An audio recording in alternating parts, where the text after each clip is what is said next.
Hello everyone and welcome to Fiction Friday. Today we have episode 8 of The Squire. I hope you enjoy it.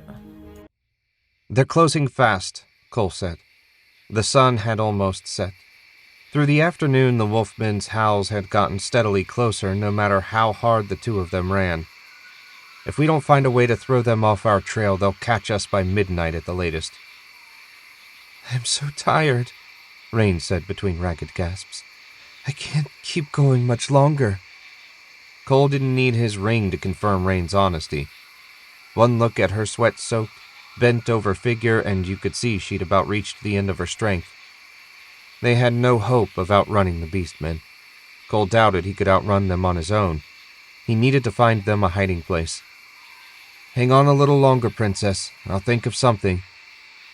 "Think fast." They trudged on, neither of them capable of running any longer. Soon enough, they wouldn't be able to see much of anything, which would slow them even more. The wolfmen howled again. The pack had gotten close enough that Cole could pick out at least 3 distinct voices, and he suspected there were more than that. Definitely too many to fight. Rain staggered and fell to her knees.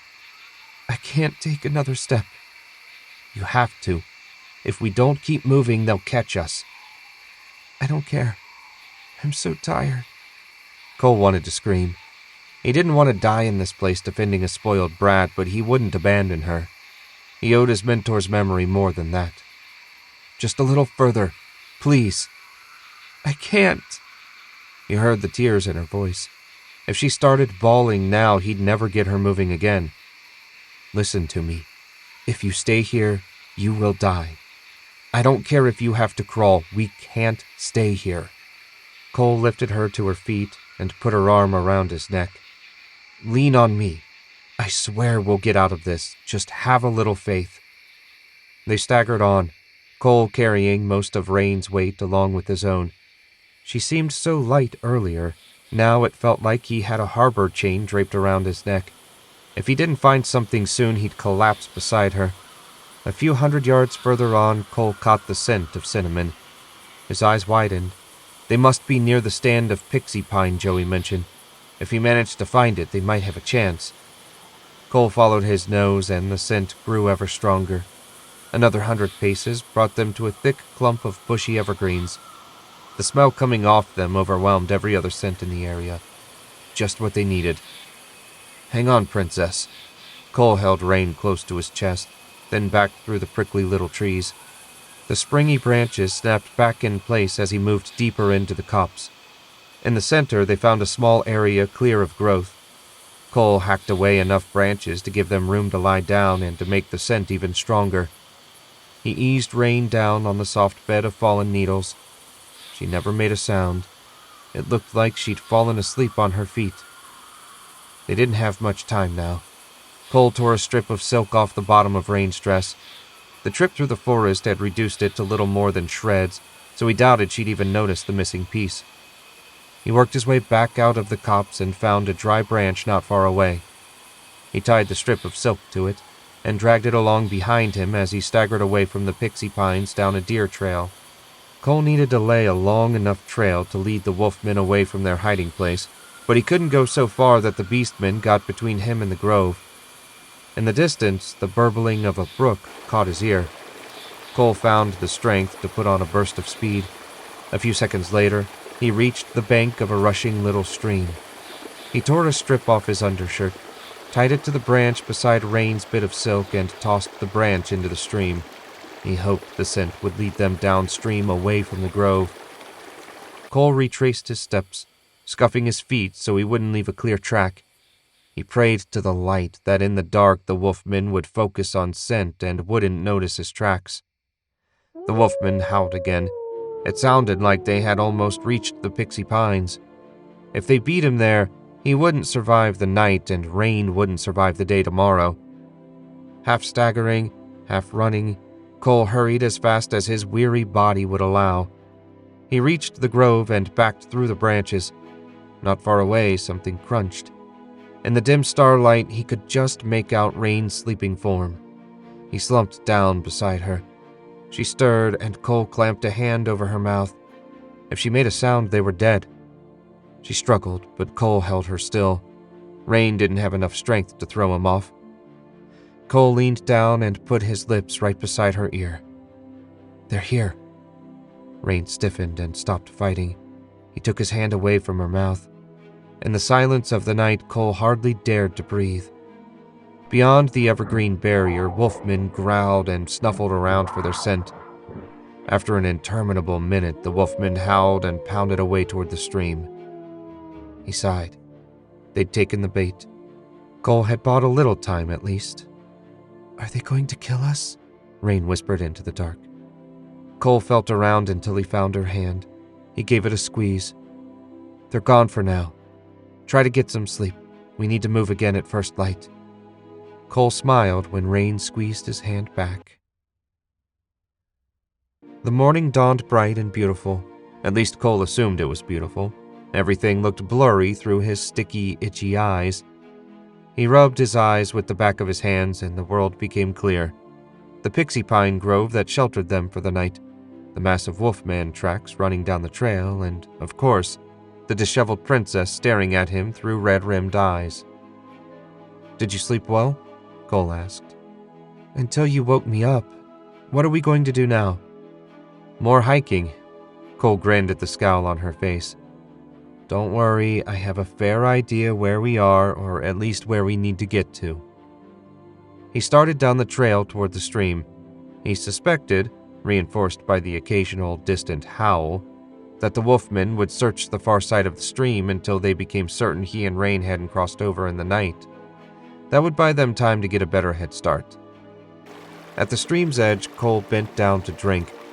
Even if they had no food, they could at least slake their thirst.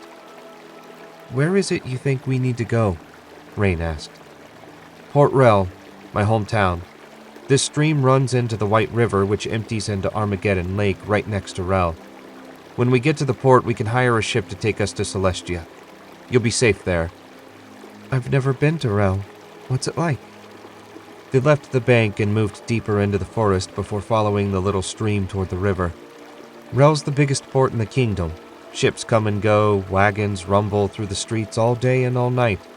Kids have to watch out as the teamsters aren't all that careful where they drive. "Sounds like a tough place to grow up." "It wasn't so bad." A howl echoed through the forest, still distant but getting closer. It didn't sound like they'd found their trail yet. "We need to hurry." Cole picked up the pace to just short of a jog. If they reached the river, they might catch a barge floating by that would give them a ride. The way his luck was going, Cole considered that a dim hope. They hadn't covered more than a mile when Rain pulled up short. "Stop a minute. My leg is killing me." Cole crouched down beside her. "Where does it hurt?" "My right calf." He brushed her skirt aside and tried to ignore the soft, smooth skin and focus on the problem. Though Cole had some training in the healing arts, it didn't take a genius to see the muscle had clenched into a tight ball. He needed to massage the cramp out. Cole put one hand on her foot and the other on the knotted calf. Rain tried to pull away. "What do you think you're doing?" "You've got a bad cramp in your calf. I need to stretch and massage it to relax the muscle." She frowned down at him, but some of the tension left her. Cole pulled her foot back and rubbed the tight muscle. She groaned, and the muscle unclenched. He kept rubbing her calf for another minute, maybe a little longer than strictly necessary, before setting her foot down. "Better?" She sighed.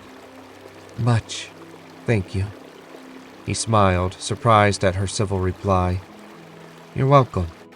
We need to keep moving." The rush of the river reached Cole's ears at the same moment the timbre of the howls behind them changed. The wolfmen had finally cut their trail. It wouldn't take them long to catch up now. They reached the bank of the White River a minute after they heard it. Wide and deep, the White River carried thousands of tons of goods down to Rel from all over the kingdom, and right now, as far as Cole could see in either direction, not a single barge cruised the river. They just couldn't catch a break. They followed the river's rocky bank, the howls growing ever louder. Rain kept glancing back over her shoulder. "Do you have a plan if they catch up before we spot a barge?" "We can always swim for it." "I was afraid you might say that." Cole swallowed a curse. Please don't tell me. I can't swim.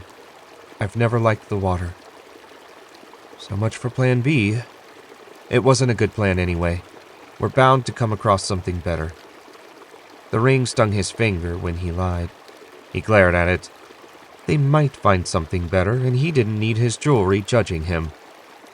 They picked their way along the bank for a quarter mile when Cole spotted the first trap bobbing in the water. He bent down and pulled it up. No otter, a fresh perch inside. He had an idea now where they might find what they needed. "What's that?" Rain asked. "Salvation. Come on." Cole sped up, keeping an eye on the bank. They passed 3 more traps before reaching a well-worn path leading from the forest to the river's edge. Cole turned up the path, growing more eager the closer they got. "What exactly do you expect to find at the end of this path?" Rain asked between gasps. "A boat? Perhaps some supplies? I suppose a cold flagon of ale would be too much to hope for." "Have you lost your mind?" "No, Princess. Those were otter traps I spotted. This path is where the trapper drags his canoe down to the river. The traps had fresh bait, so I'm hoping he's back with his canoe from his morning run. If not, we'll head back to the water and start your swimming lesson." "That's not funny. What makes you think this man will give you his canoe?" "Because I'm the one with the sword." The trapper's log cabin, a simple one-room affair constructed of rough-hewn spruce, waited a couple minutes from the river. A slick little birch bark canoe leaned against the side of the cabin under a dozen stretched otter hides nailed to the wall. It looked like the trapper was having a good season so far. Cole started for the canoe, but managed only a couple of steps before the cabin door opened. A grizzled old man with a gray beard stood in the doorway. He wore a long jacket of tanned leather decorated with a variety of tails that dangled like tassels. "Help you, boy?"